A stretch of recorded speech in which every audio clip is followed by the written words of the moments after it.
And a watch! Oh, my fur and whiskers! I'm late! I'm late for a very important date. No time to say hello, goodbye. I'm late. It must be awfully important, like a party or something. Mr. Rabbit, wait! Le monde se déplace sur un trajet exponentiel et je n'ai que mes frêles jambes pour tenter de le rattraper. Quand je cours, je suis la foule, mes poches se vident. Dans l'intimité, on m'appelle le petit poussé. Pourtant, je ne retrouve jamais mon chemin.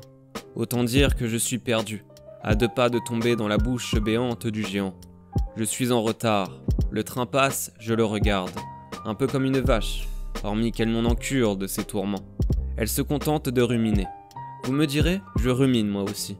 C'est vrai, je perds du temps, pendant que d'autres le gagnent. Je dois manquer de discipline, ou bien simplement de disciples.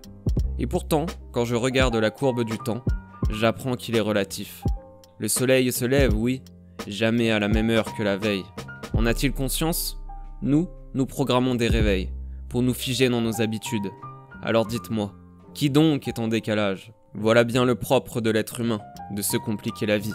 Il compte les années, il les enfile, il les hiérarchise, alors même qu'il ne les voit plus passer. 10 ans à ses 10 ans s'écoulent aussi vite que 20 ans à ses 20 ans, que 30 ans à ses 40 ans, et à 80 ans, l'on est censé s'écrouler, tomber d'épuisement. Le cœur lâche, dit-on. Mais j'en connais des centenaires, moi. Ils sont en pleine forme. Et je connais des jeunes qui sont plus sages que des vieux, des cadets plus cultivés que des aînés. Certes, l'inverse existe aussi. Toutefois, voyez-vous, mon postulat c'est l'absurde. Le comprenez-vous ? Demain, il prévoit un cyclone, ces météorologistes, les devins sur les chaînes de télévision.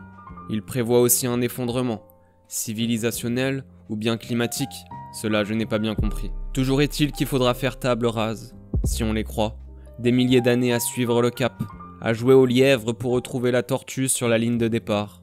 Suis-je parti à point ? Je crois qu'on peut aussi bien partir à ligne droite ou courbe, c'est toujours mieux qu'à cercle.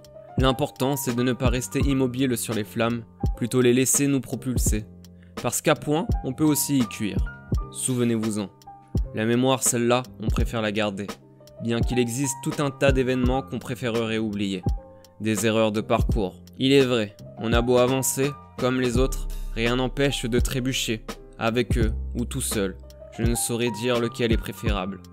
L'on dit que l'important ce n'est pas la destination, c'est le voyage. Permettez-moi le contre-courant. À défaut d'arriver à suivre, j'irai en sens inverse. L'important pour moi, c'est la destination. Et l'important pour moi, c'est aussi le voyage. Incroyable, n'est-ce pas ? J'ose imaginer que les deux sont indissociables. La destination, au final, ne représente-t-elle pas le point culminant du voyage ? Non pas sa fin, mais sa continuité. Il suffit de l'atteindre. Comment ? Quand ? Voilà des questions pour d'autres. Peu importe. Oui, je suis en retard. Aux yeux de l'univers, pourtant, je suis ponctuel.